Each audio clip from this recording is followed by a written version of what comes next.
you very much.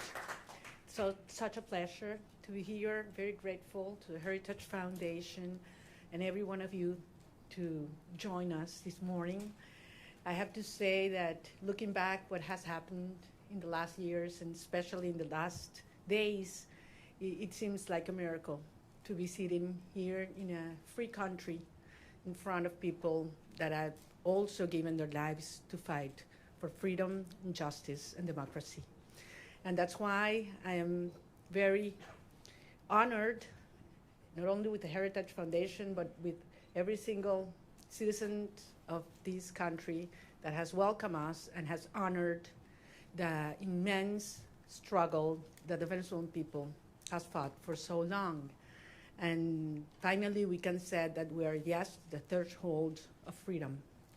On January 3rd, 2026, a new milestone was achieved, and we are definitely now into the first steps of a true transition to democracy that will have not only immense impact in the lives of all Venezuelans, those who stayed in our country, those who have been forced to flee around the world, but that will have immense impact in the region, in our hemisphere, and I will say even further in the whole world.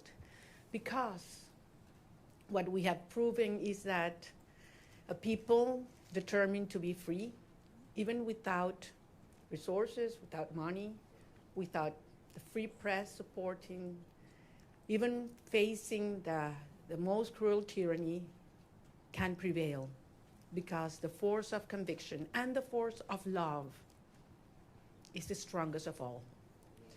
I am very proud to be part of this generation of Venezuelans. Most of them have never known what it means to live in freedom or what it means to be part of a democratic society, but they have risked their lives, their loved ones, everything they have, because they share that dream to live in a free country. It's all about human dignity. It's all about justice. It's all about love. And it's love for our children, love for our country, and love for freedom that has brought us here. Now we face a very complex and delicate process. And as Venezuelans, we are absolutely grateful to President Trump, his team, his administration, and the people of the United States, because it took a lot of courage to do what he did. And he did it, yes, on behalf of the American people, but also because he cares for the people of Venezuela. And he told me that yesterday.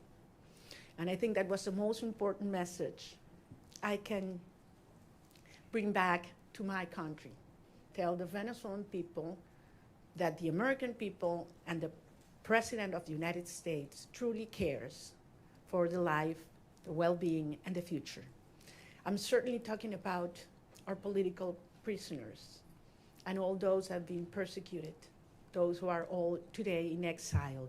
But I'm also talking about those children that are growing without their mothers because they had to flee to send food back, that are growing without education because public schooling in Venezuela works 2 days a week because teachers earn $1 a day and they need to get other jobs in order to eat, that are growing without health and food.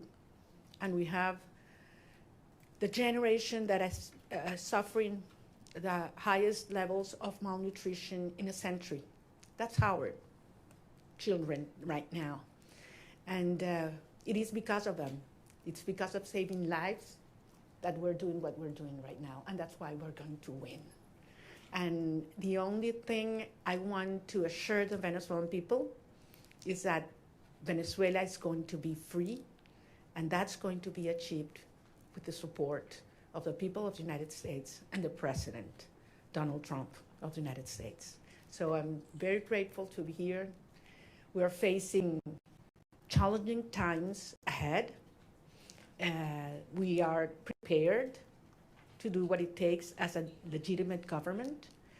Edmundo González Urrutia and I have been in communication permanently all these days, and we feel not only with a mandate from the Venezuelan people, and that's why I'm here, and that's why I convey to the President of the United States, but also a huge task in front of us to prepare with other teams around the world and in Venezuela to take over government when the right time arrives. So thank you very much, and I'm more than willing to hear your questions now. So I believe there is a procedure that has been designed, so because we thought there might be some interest today. Thank you very much. It's an honor to have you, Ms. Machado. I'm gonna start off with a question, and then we're gonna open it up to the press. My question to you, Ms. Machado, is you know the Venezuelan people more than anyone, and that's apparent from the very. You know the Venezuelan people more than anyone, and that's apparent from the very strong support that they've shown for you time and time again. I wonder if you could tell us a little bit about, I mean, as you know, your country has been destroyed by socialism, Cuba, Russia, and Iran looting your nation, your wealth. Do you see, and the primary victim of this has been the Venezuelan people, do you see a future in which, that at all possible, where a free and fair election and return to democracy in Venezuela restores anything but a strong, staunched U.S. ally and a country that leaves behind the shackles of socialism? Well, thank you very much. Can you hear me? I'm like hearing like an echo here. Yeah. We hear you. It's fine? Okay. Well, I'm very glad. No, there's a problem with an echo, right? Yes. Different microphone. Can you answer at the podium? Yes. No, please. So comfortable sitting down. You want me to stand up? You prefer that I stand up? No? That's better now? Okay. Look, I'm very glad we start with this issue because I understand that there are many concerns regarding the transition in Venezuela and compared to previous events in all parts of the world. And I always insist in the difference between what is today compared to Middle East countries that went through change in governments or regimes. We're talking about a society that is perhaps the most cohesive in the region. I would dare to say even in the world. I ask you to think any other society in which 90% of the population wants the same. Not only that they reject the actual regime, but we want the same.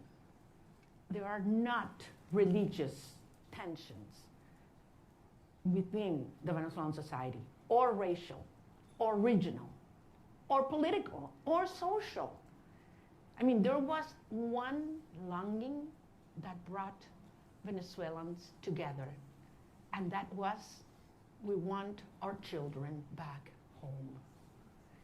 And it was that demand that I heard all around Venezuela in 2023, when we were moving forward to the primary process, that made me realize how powerful it was to unite a country, to tear down the barriers that the regime had built to divide us, you know, between rich and poor, black and white, left and right, military and civilians. And we brought a country back together. That's why I always said, you know what, Maduro's gonna go. We're gonna get rid of him one day or the other. What's important is the country that's coming afterwards. And it's a country based on shared values. We want to live with dignity. We want to live with the result of our work, our effort, a society based in merit, and not if you know the chavista who is in certain place at certain time. Women do not want handouts. They don't want to live in give their children a box of food that has a high cost, because then you have to lower your head and repeat what the regime wants you to say or dress as they expect you to dress. They want to live with their job well done. That's dignity. And that's what Venezuela deserves and wants today. And that's what we represent. So, of course, the result of this hard process will be a society based on these values, a society that is profoundly pro-America. And I want to insist on this. Delcy Rodriguez, yes, she's a communist.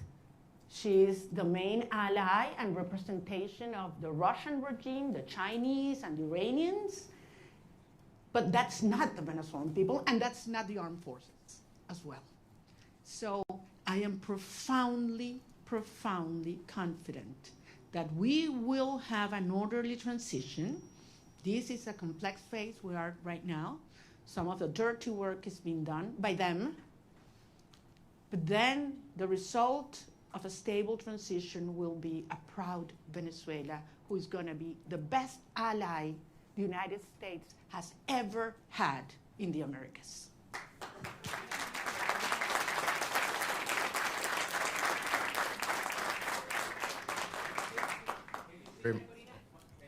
We're going to have a person come up and. Sorry for that. I'm gonna leave. Thank you very much. Hi, thank you very much for coming. I realize there's a lot of interest. We're going to try to get to every question. I'm going to go through a list. There's outlets that have more than one reporter accredited, so I would like to please ask you to raise your hand so we can get one of our kind staff to bring the microphone to you as I call you out. Julio Vaqueiro from Telemundo, please. Hola, Julio. Hola, María Corina. Qué gusto verte aquí en Washington, D.C. El presidente Donald Trump, su gobierno, está hablando y trabajando con Delcy Rodriguez, así lo han dicho ellos. Usted le dio el Premio Nobel de la Paz al presidente Trump en su encuentro ayer. ¿Qué le dio el presidente a usted? ¿Un reconocimiento de su legitimidad como opositora con el mandato de encabezar esta transición en Venezuela? Gracias, Julio. Yo no vine a buscar nada para mí. Vengo aquí en representación del pueblo de Venezuela que eligió a Edmundo González Urrutia como presidente electo. Phone down. Put your phone. Put the phone down. ¿A que lo baje? No, no. Oh, los teléfonos, ok. Entonces, repito, yo vine en representación del pueblo de Venezuela, que nos dio un mandato. Primero el 22 de octubre del 2023. Ay, no. Ya va, chicos, un minuto. Vamos a ¿se escucha bien o no? Cambiamos el Ya vamos a cambiarlo.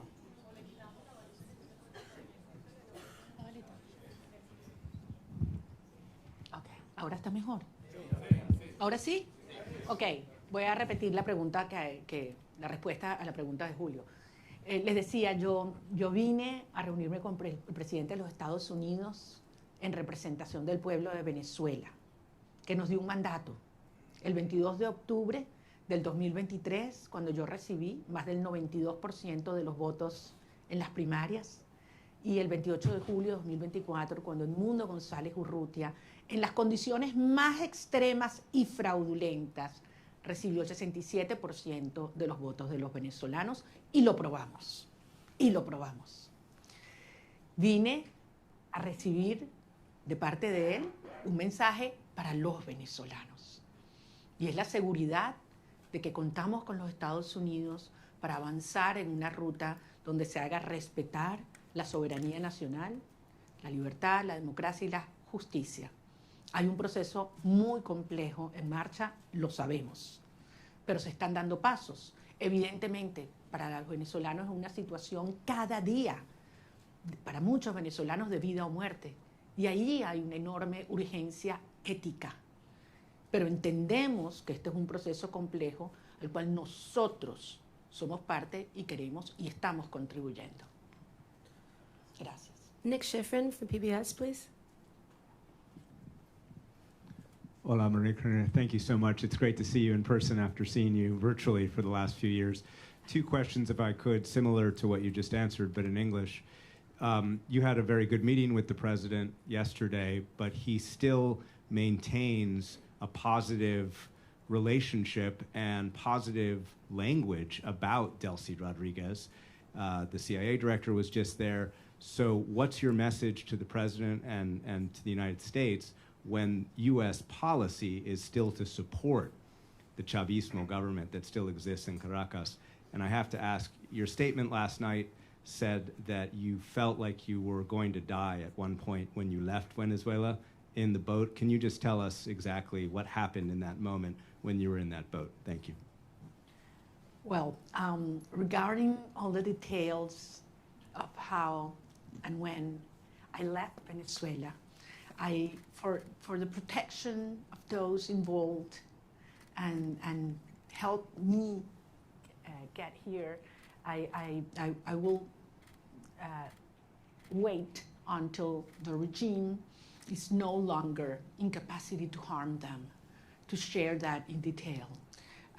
Yes, there was a certain moment in the trip, in the boat, where I was hurt because the waves were very high, over 6 feet, and there was a strong wind, and we got lost in the ocean. We lost the sign of the GPS, and the satellite phone stopped working, and Starlink antenna did not work as well, all at the same time. So it was a very risky, dangerous, and scary moment, I have to say. And it lasted several hours. But at the end, as I say, you know, we have moved ahead de la mano de Dios. And that's why I believe it is a miracle, and I'm here. And I know that someday I will be able to tell you all the details and thank personally all those that risked their lives in order for this to happen, because they knew it was very important for our cause that I was able to leave my country at that moment. Regarding your first question, look, this has nothing to do with a tension or decision between Delcy Rodriguez and myself. This is about the cartel and justice. This is about a criminal structure that is the regime and the mandate of the Venezuelan people. That's what's at stake at this moment. I'm just one member of a huge movement of millions of Venezuelans that have decided and are committed to be free. And I have no doubt that President Trump, his administration, and the people of the United States support democracy, justice, freedom, and the mandate of the people of Venezuela. I have absolutely no doubt, not only because it's in the well-being of Venezuelan people, but as I say, because it's crucial for the American people. The United States today is a safer nation after January 3rd. And once the regime is out and the transition is accomplished, the United States will not only be a safer nation, but one that will have more prosperity and strength in our hemisphere. Can we get Eric Martin from Bloomberg, please? I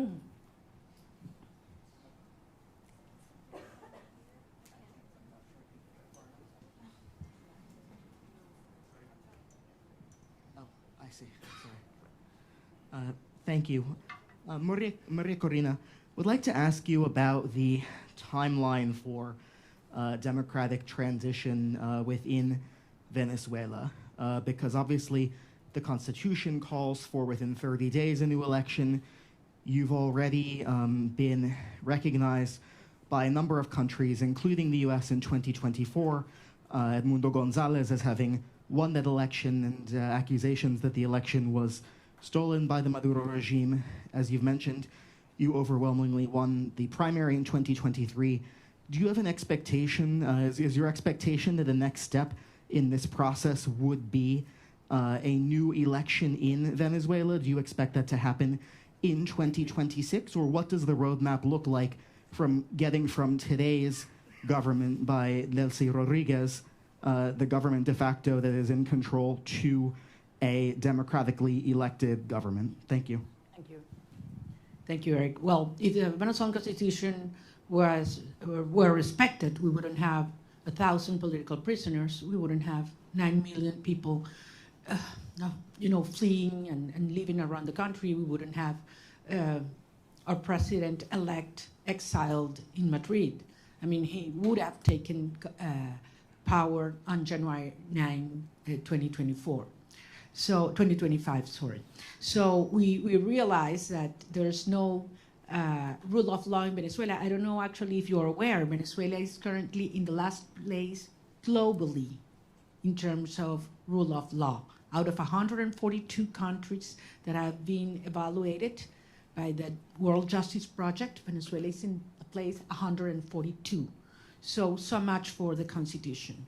At the end, it is a matter of strength, and that was what made this process, starting on January 3rd, happen. I mean, that was the main difference. The regime realized that they are facing the strength of the people organized, but mostly, in this last phase, the strength of the democratic allies that are concerned about the structure of the regime, of the criminal regime in Venezuela.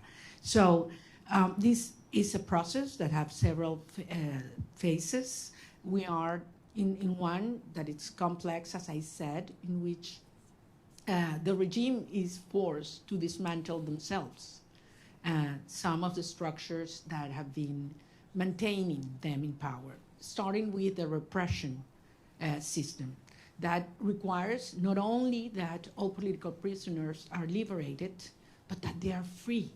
The fact that you are not in a prison doesn't mean that you are free. In Venezuela, they have left the jails, but they cannot speak to the press.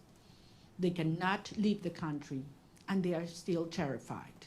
All torture centers have to be closed, and certainly there have to be guarantees for journalists to speak out, and those who have left the country to come back and organize and make the will of the people be respected. Eric, believe me, I understand the urgency.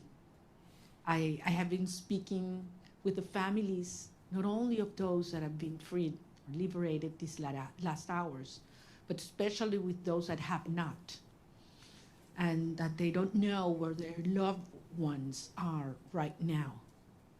They have simply disappeared. I'm talking about hundreds of people.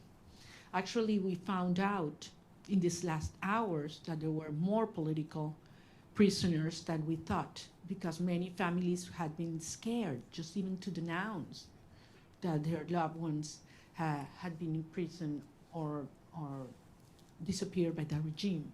So some of those that have been liberated were not even registered by us. So, and this is still in place. I mean, there is a criminal structure of terror, not only on the civilian population, but also in the military. So that one of the main urgencies and priorities that have to take place in the days to come is we need to dismantle that terror structure by the DGCIM or La Casa Militar, which are those that have committed crimes against humanity, and that are those that have not only the civilian but the military under terror and neutralized. Once these steps are taken, then we can move forward in the reinstitutionalization of our government, and eventually we will have free and fair elections. And I'm talking about governors, mayors, National Assembly. We need to have, the will of the people be expressed freely.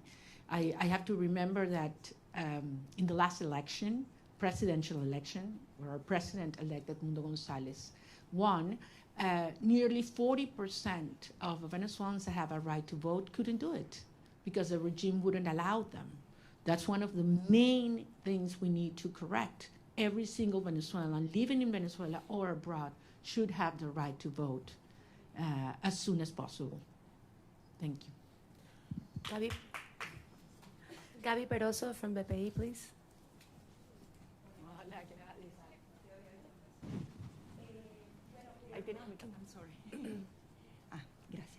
Quería que nos dijeras lo que se pueda revelar de la reunión con el presidente Donald Trump, por ejemplo, la importancia del reconocimiento al presidente electo Edmundo González, un cronograma electoral, eso se habló, hay posibilidades ciertas de esas dos cosas. Y en segundo lugar, una pregunta que se hacen los venezolanos, tu retorno a Venezuela, saliste con condiciones distintas, ahora Estados Unidos también está involucrado en eso. También se habló de eso con el presidente Donald Trump, la conveniencia que vuelvas o no, y para poner lapsos a Carnaval, Semana Santa, ¿cómo lo podemos medir? Porque los venezolanos se lo preguntan. Gracias. Gracias, Gladys, te entiendo, porque como lo dije antes en inglés, para nosotros es un tema de vida o muerte. Miles de venezolanos cada día que pasa. Es una tortura, es una tragedia y es un tema de la urgencia ética asociada a poder realmente iniciar un proceso de reconstrucción del país y que regresen los venezolanos que se han ido. Como ustedes comprenderán, los detalles de la conversación con el presidente no lo voy a hacer público, es parte, por eso fue una conversación privada y yo soy rigurosamente respetuosa de los términos de cada conversación. Sí, porque esto depende de lo que yo dije y que además lo he dicho públicamente, voy a decirles que por supuesto que insistí en mi deseo de regresar a Venezuela lo antes posible. Y lo voy a hacer. Voy a regresar a Venezuela lo antes posible. Y evidentemente fue un tema que discutimos y todo lo que ello implica. Pero no soy solo yo. Son millones de venezolanos, otros compañeros, líderes políticos de otros partidos que también quieren hacerlo. Incluso ayer algunos senadores hablaban de ir a Venezuela, lo dijeron públicamente, lo declararon. Y les dije, bueno, quizás hasta podemos ir juntos. Es decir, yo creo que hay mucha gente en el mundo preparándose para ir a Venezuela porque sabemos que este es un proceso irreversible. Puede tomar un día más, puede tomar un día menos, puede haber alguna fase que no nos la habíamos previsto o que no nos gusta. Eso es verdad, es un proceso tremendamente complejo, desmontando una estructura que tiene 27 años en el poder, destruyendo todo, aliados con los rusos, con el régimen iraní, entregando nuestras riquezas a China, ofreciendo el territorio venezolano para que opere Hezbollah, Hamas, los carteles de la droga, la guerrilla colombiana. Todo ha entrado, persiguiendo a la sociedad, acabando con nuestras instituciones. Y no pudieron. Tenido toda la plata del mundo. Por aquí tenía yo la cifra de lo que fue, lo que le ha entregado el régimen chavista desde el 99 hasta este año en petróleo venezolano regalado a Cuba. Estamos hablando de cerca de 5 billones de barriles de petróleo. Es una cifra monumental, regalada. Entonces a mí no me vengan a decir que quién se está agarrando el petróleo en Venezuela en este momento. O sea, han saqueado Venezuela y aún así el país está de pie, decidido, unido, y pueden tener la seguridad que nosotros vamos a convertir a Venezuela, ahora sí, en el milagro latinoamericano.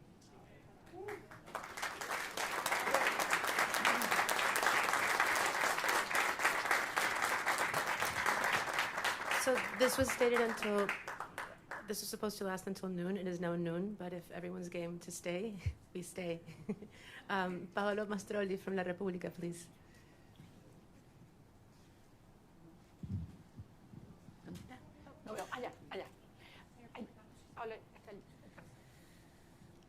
Thank you very much for doing this. You met in Rome with Pope Leo. Can you talk about what you discussed with him, if the Holy See is willing and able to help you in this transition? Thank you very much. That was a very important meeting. I'm a Catholic, as you know, and believe me, during my trip, I prayed a lot. So I was able not only to talk to him, but to present to him some of the rosaries that I had brought with me during the trip. And it was a day that marked my life in a personal dimension, but also I had a reassurance of the Holy Father that he knows very well what's going on in Venezuela. He knows what the Catholic Church is going through because of the persecution and pressure on our bishops and priests and nuns. And I believe that he's not only concerned, but actively helping and supporting a peaceful transitional process to take place. I think it was a very important and timely message to Venezuelan society, which is mostly, as you know, Christian. So I think it couldn't have been in a better moment, and it brought a lot of hope and reassurance to our people. Thank you.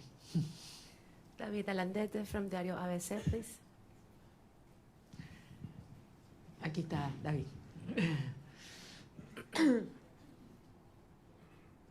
Tú no me vas a hacer preguntas porque tú sabes más que yo. No, no me digas eso. Yo me entero de todos los detalles de mis reuniones por ti, entonces. Okay. Sorry about that.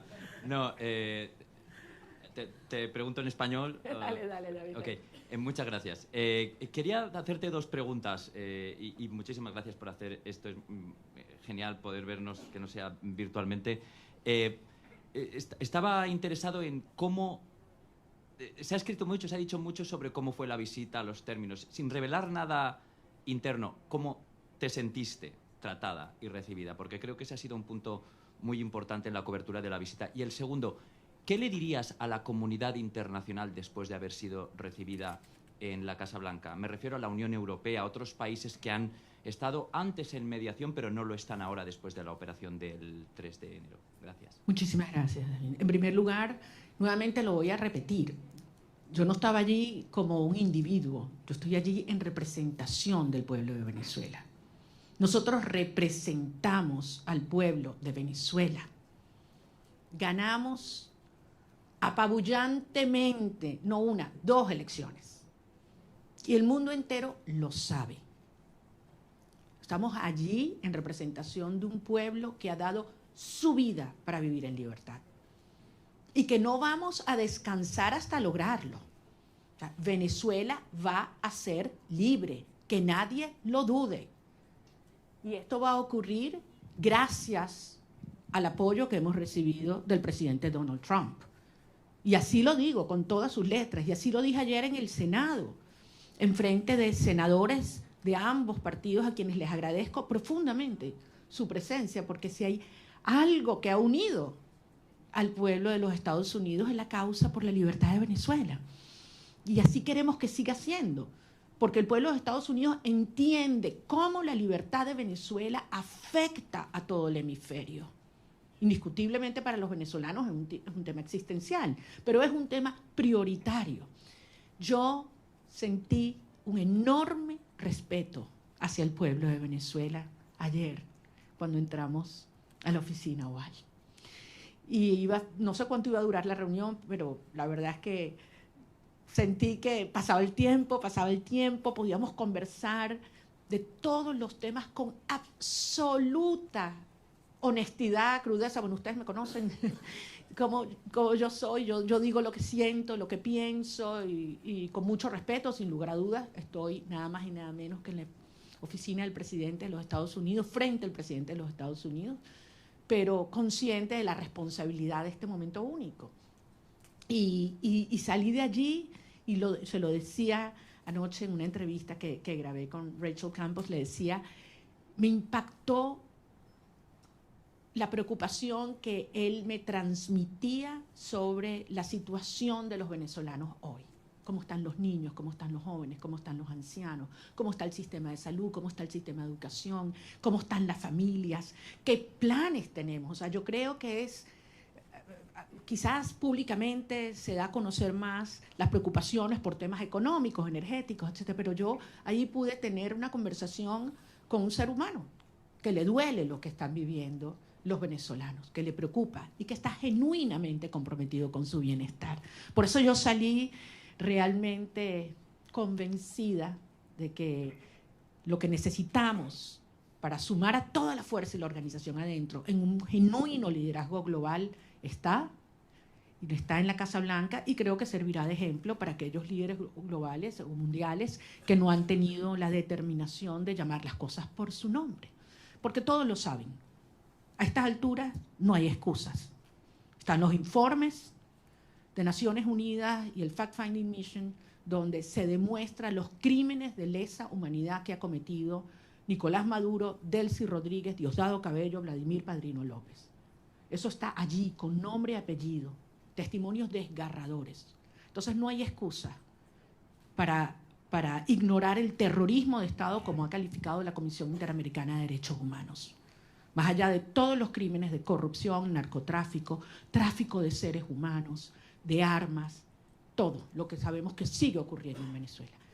Es que yo salí emocionada y con una gran responsabilidad, desde luego, para los tiempos por venir. Maxine Wallace, Washington Post, please.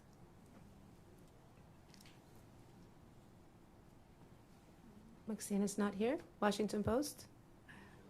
Washington Post, here.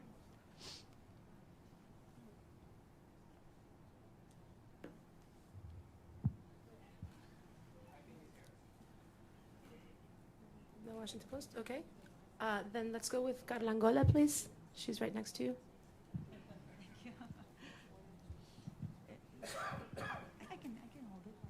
Ok, perdón.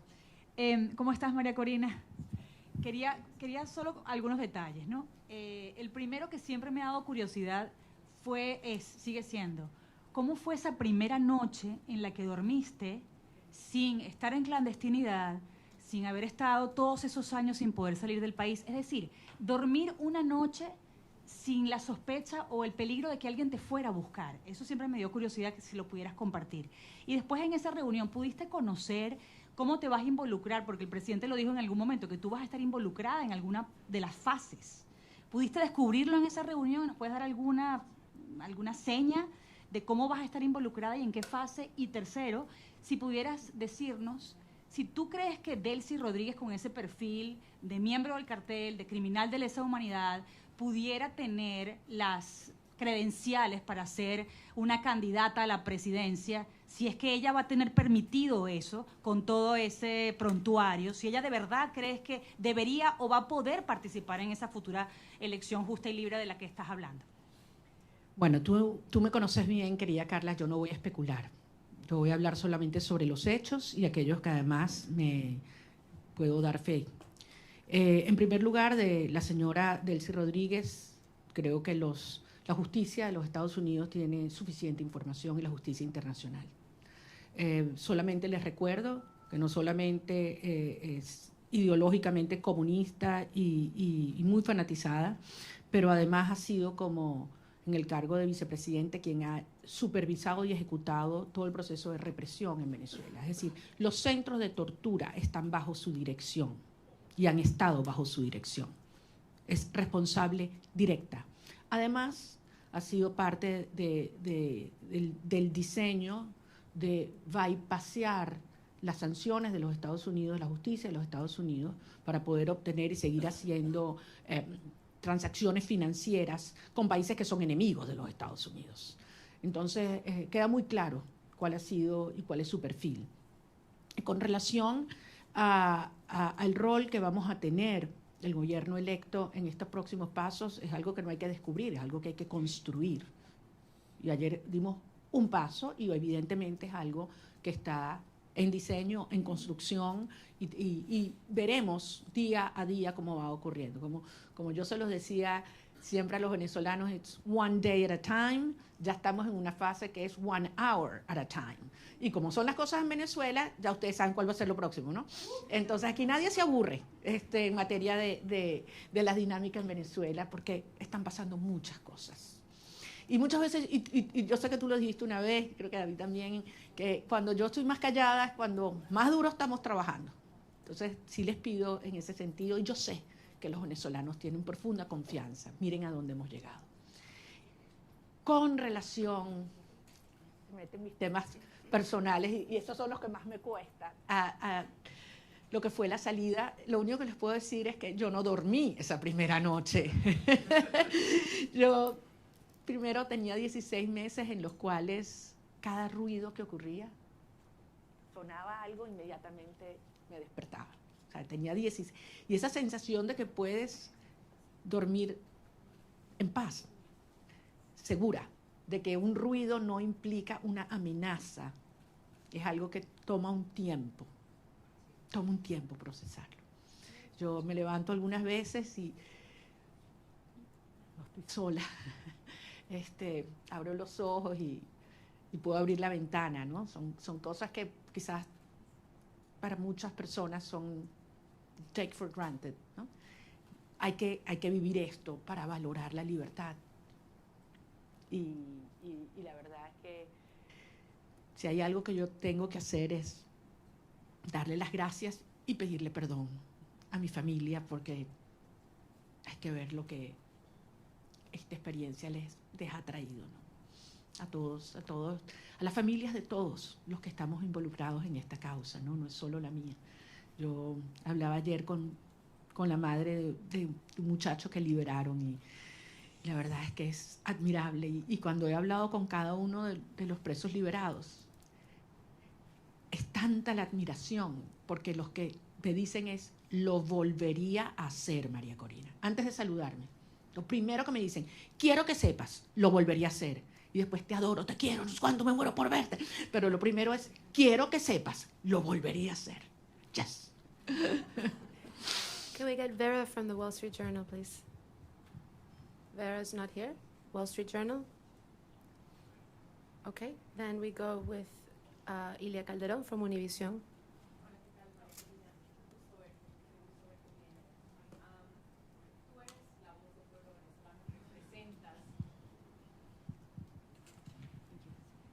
Tú eres la voz del pueblo venezolano y representas al pueblo venezolano.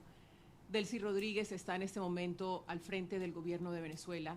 El presidente Trump ha tenido palabras para elogiarla y ha dicho que su gobierno está trabajando muy bien con ella. ¿Qué te garantiza a ti que va a haber una transición? Y si no temes que este hecho de que se lleven bien y de que estén trabajando bien lleve a que se perpetúe el régimen en el poder en detrimento sobre todo de los venezolanos que están en Venezuela. Perfectamente tu preocupación, porque al final es lo que yo he hecho. Pero recordemos, 17 iniciativas de diálogo. Esta no es la primera, de aproximación o negociación, acuerdo. 17.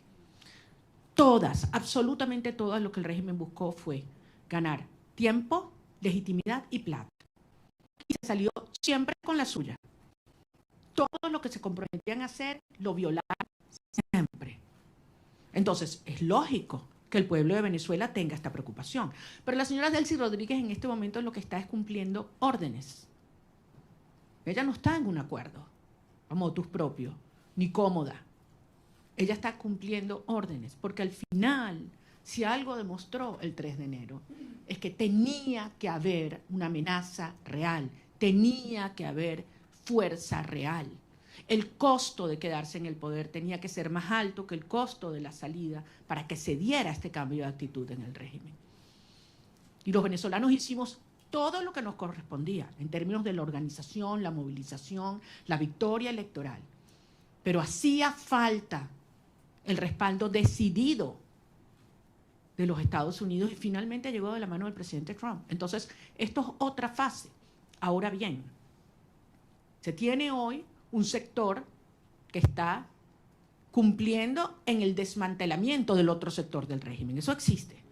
Y desde luego se tiene la fuerza real y la amenaza del gobierno de los Estados Unidos. ¿Qué falta aquí?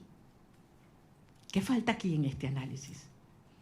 La gente, el pueblo de Venezuela. Y eso es lo que nosotros representamos. La legitimidad y la garantía de una transición ordenada que tiene que tener el respaldo del pueblo de Venezuela. Cuando tú tienes un pueblo unido, no hay manera de ignorarlo. Y yo sé que ese no es el objetivo del presidente Trump o del secretario Rubio, todo lo contrario. Es acompañar y apoyar al pueblo de Venezuela en su derecho de ejercer la soberanía popular.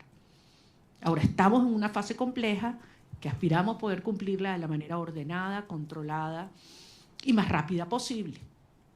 Yo no voy a adelantarme a poner fechas y a poner calendarios porque sería una irresponsabilidad. El 2 de enero, ¿quién habría pensado que estábamos tan cerca de iniciar esta fase? Y nos dijeron que era imposible, by the way. Nos dijeron que era imposible que ocurriera lo que ocurrió. Y hoy Nicolás Maduro está enfrentando la justicia internacional. Dime tú la magnitud del paso que hemos dado. ¿Estamos listos? Obviamente no. Pero fueron 27 años para montar esta estructura. Y estamos avanzando con paso muy firme. Y yo sé que esto se terminará acelerando y canalizando, porque finalmente los vectores están todos alineados. Falta, sí, como decía David, que algunos otros países alrededor del mundo, con firmeza y valentía, reconozcan que se está haciendo lo correcto y que lo acompañen. Yo creo que en este momento no es posible, porque depende de múltiples variables, pero nuevamente, trabajando duro para garantizar que podamos regresar a Venezuela con Edmundo González Urrutia también. Benjamín Álvarez, de Deutsche Welle. ¿No está Deutsche Welle?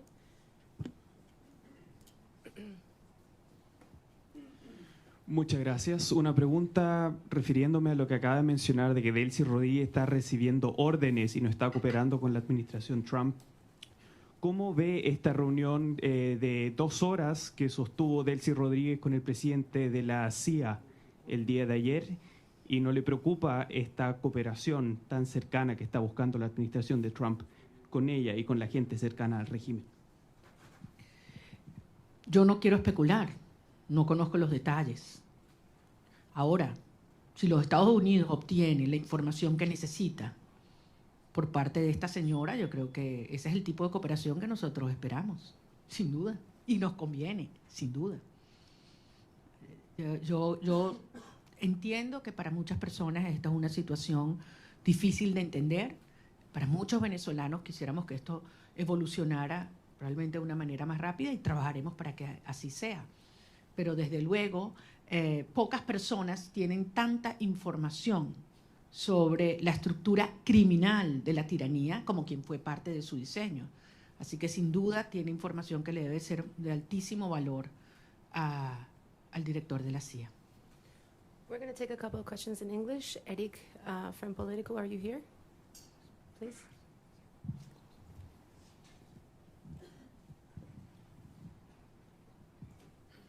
Thank you so much, María Corina. It's good to see you in person, as others have said. Today, Venezuela accepted its first deportation flights since the operation on January 3rd. It followed a month of pauses.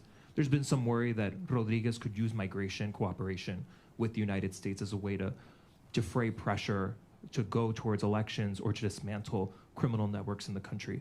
Do you share those concerns that she could use an issue that is very central to this administration's foreign policy? Thank you very much. We all know how this regime weaponized migration against several countries, not only the United States. And migration in Venezuela was designed by the regime. Wasn't, just spontaneously happened. It was designed by them. And certainly they've tried to use our people as a trade bargain, trade to which is very, very painful. But I think everybody knows that the only way that we can have people on their own means, and talking hundreds of thousands coming back, is given the Venezuelan people the hope, the certainty that we will have a democratic future and security in our country. It's not a matter of having all economic problems solved. People are willing to go back to be part of the solution. But if they have hope that we will have a freedom and democracy in the future. So I think it is clearly in the best interest of the United States and those that are concerned about migration to have a transition take place as soon as possible, because you will see millions coming back home. I have several accredited journalists from the AP. I don't know who wants to take the question. Josh Goodman from Associated Press. Hi, Maria Corina. Thank you. Lots of questions still about the meeting yesterday with President Trump. I just have three specific ones. Did you urge him to seek the arrest of Diosdado Cabello? Did you urge him not to meet with Delcy Rodriguez, as he's indicated he would? And did you urge him to not allow Delcy Rodriguez to reopen the Venezuelan embassy in Washington? Those are three specifics. Want to know what your position on those are. Thanks. Well, I think I don't need to urge the president of specific things. I think it's very clear what has to be done right now. We exchange views about the implications of several actions.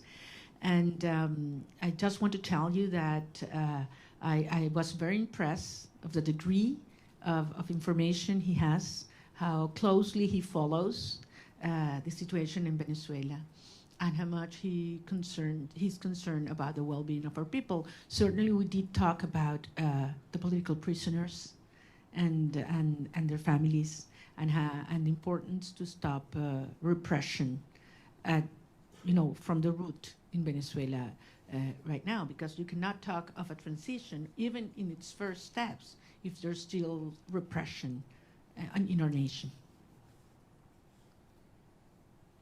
The Daily Signal.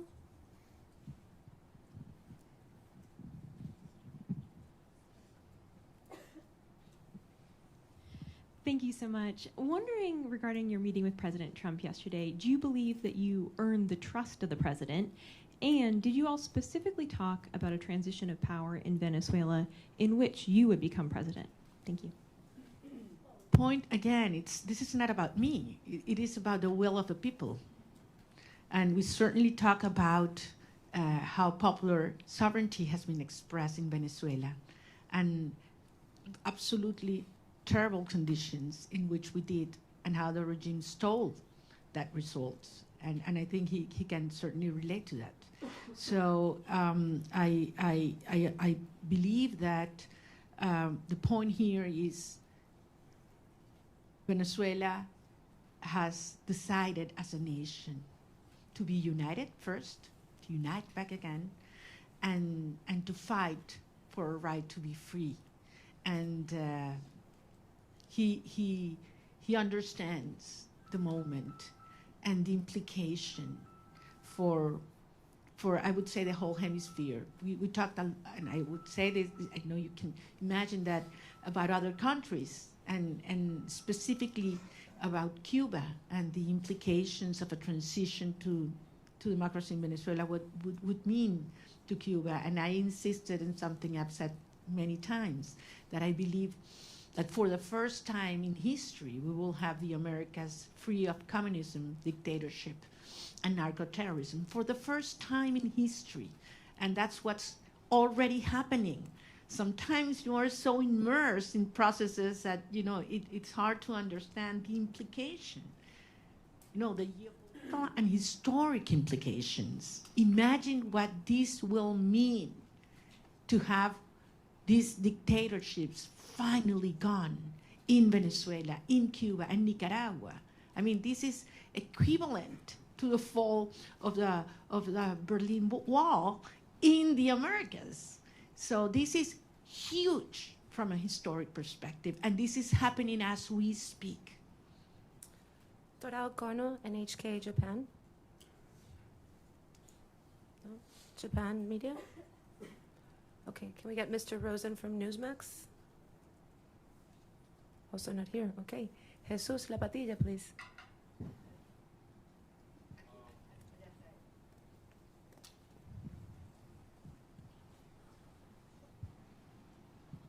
Okay. I was wondering if President Trump is he's aware of how many political prisoners have been released so far. I mean, it's less than 10%. And I was wondering if he's aware of that, and if he's told you some strategies that he will do to enforce, to make them release in the next months or weeks or something. Certainly aware, President Trump is certainly aware of what's happening with the political prisoners, how they are not being complying as they were expected, and committed to see that happen. I have no doubt. Well, what specifically he plans to do, we didn't get involved into that, but I trust his word that that's something it will take place. And as you know, Jesus, and we've talked about this is one of certainly my top priorities right now, certainly. We do have another media outlet from Japan. If you're in the room, please raise your hand. No? Okay. AFP, Agence France Presse. Over there.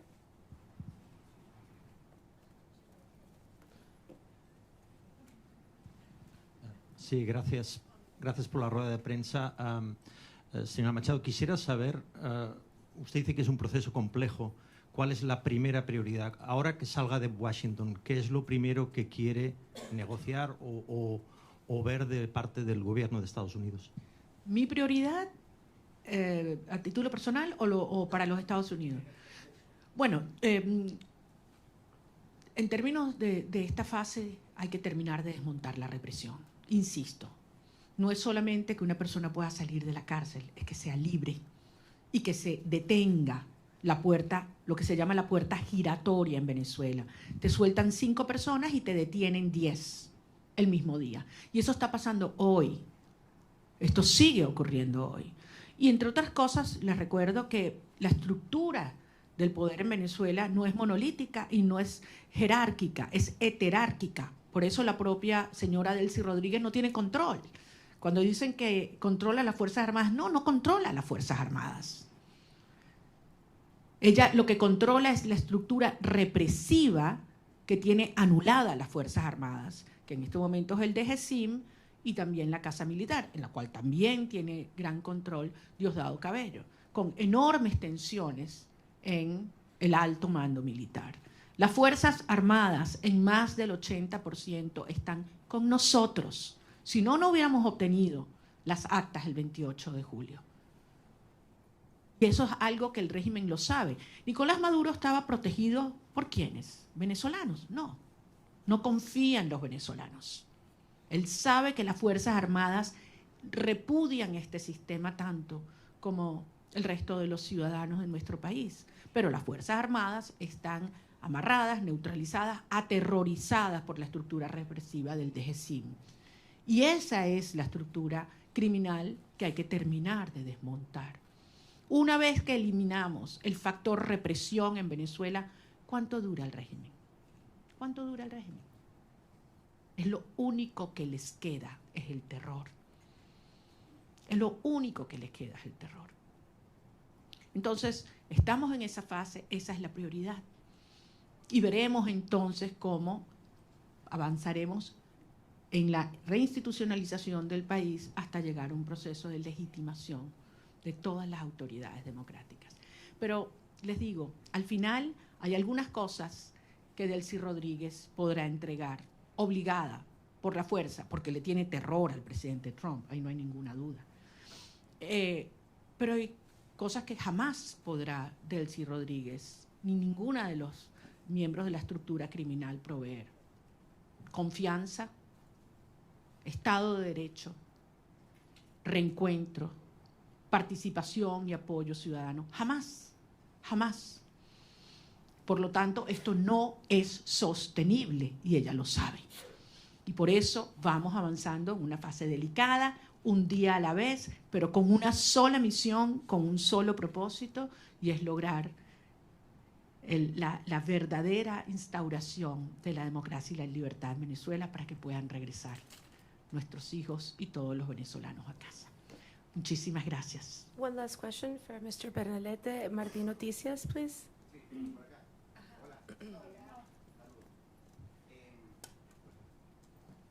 María Corina, gracias por la oportunidad, gracias a todo el equipo.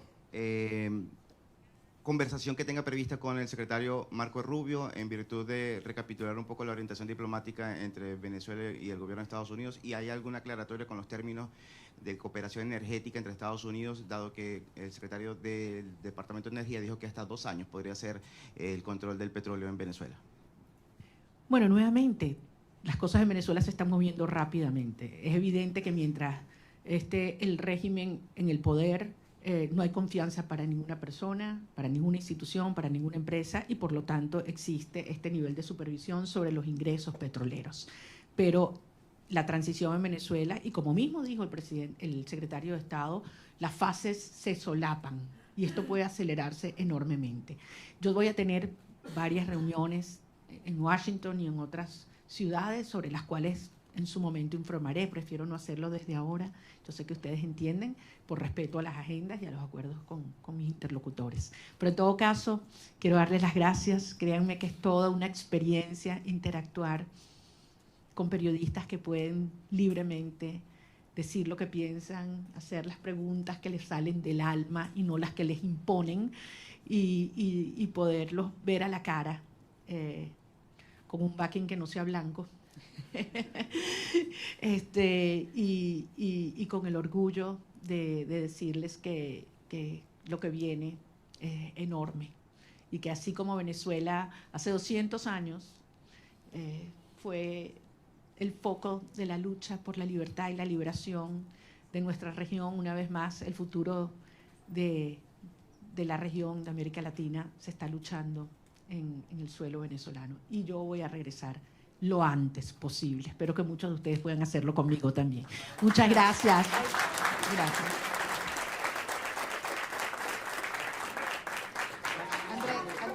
Thank you very much.